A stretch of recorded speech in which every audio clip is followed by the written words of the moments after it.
संसद में सुरक्षा चूक मामले को लेकर विपक्ष ने जो बात उठाई है उसको लेकर 142 सांसदों को निष्कासित कर दिया है, जिसमें विपक्षी दलों में काफ़ी रोष है। इसको लेकर हरियाणा में अलग अलग जगह पर जिला मुख्यालयों पर प्रदर्शन किए जा रहे हैं।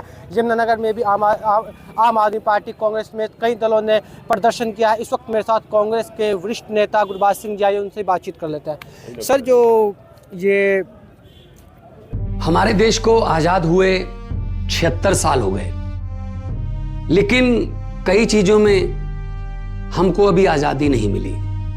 जैसे कि सरकारी दफ्तरों में दुश्वारियां, परेशानियां, बदइंतजामियां। हमने आजादी की जंग इसलिए लड़ी थी ताकि हमारी आने वाली पीढ़ियों की जिंदगी आसान हो सके, ना कि इसलिए कि वो जगह जगह पर सरकारी दफ्तरों में धक्के खाएं, परेशानियों का सामना करना पड़े। शहीद आजम सरदार भगत सिंह जी के सपनों को साकार करने के लिए पंजाब सरकार ने फैसला किया है कि पंजाब के लोगों को अब सरकारी दफ्तरों के चक्कर नहीं लगाने पड़ेंगे, बल्कि सरकारी दफ्तर खुद चल के लोगों के घर पर आएंगे। अब सरकारी दफ्तरों के चक्कर काटने की जरूरत नहीं, बस डायल करें 1076 और सरकारी सुविधाएं अपने घर पर ही पाएं।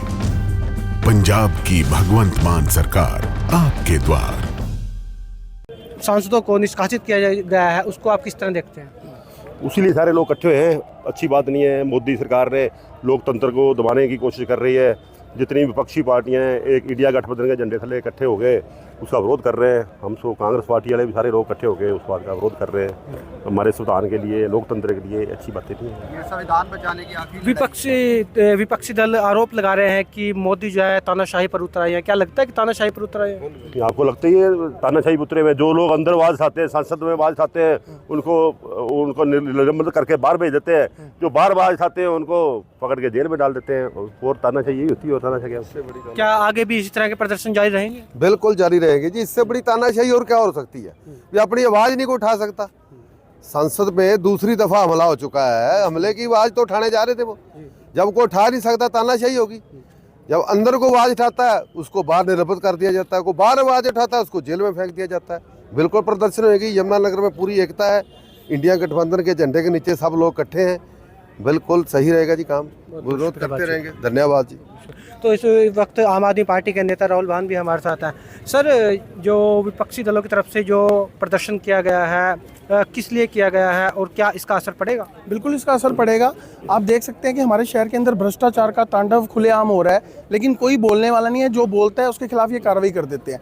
तो 142 बोल रहे हैं, लेकिन मुझे आप भी पता लगा है कि और भी सांसद इन्होंने और निलंबित किया, तो कुल संख्या इनकी 146 हो गई है। तो आप देख सकते हैं कि सरेआम ये गलत कर रहे हैं और इसका खामियाजा इनको 2024 के इलेक्शन में पक्का भुगतना पड़ेगा, क्योंकि जनता अब जागरूक हो चुकी है और लोकतंत्र बचाने की आखिरी लड़ाई है। और ये इंडिया गठबंधन जो है पूरा मिलजुल के एकजुट होकर आज इन्होंने यहाँ पे एकजुटता का परिचय दिया। और जो नेतागण आज यहाँ नहीं पहुँच पाए, अगली मीटिंग में पूरी कोशिश करेंगे उनको भी लेके इकट्ठा होकर एक ऐसा इकट्ठे हो कि इनकी जड़ें तक हिल जाएगी, इनको पता लग जाए कि अब ये एक साथ हो चुके हैं सारे। मैं तो इतना ही कहना चाहूँगा। जैसे भी इंडिया गठबंधन की कॉल आएगी और वैसे ही हमारा कार्यक्रम आगे चलता रहेगा और जितना भी अलायंस में हमारे हैं और जुड़ते रहेंगे।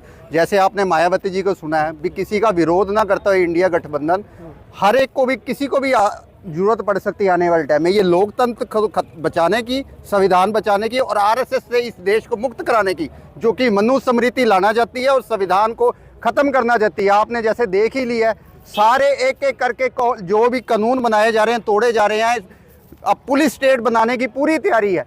कोई बाहर अंदर आवाज उठाएगा, बाहर फेंक दिया। अब तो उनको संसद की भी जरूरत नहीं है। संसद में जब 144-45 सांसद उन्होंने बाहर भेज दिए हैं, वो संसद को तुच्छ समझ रहे हैं।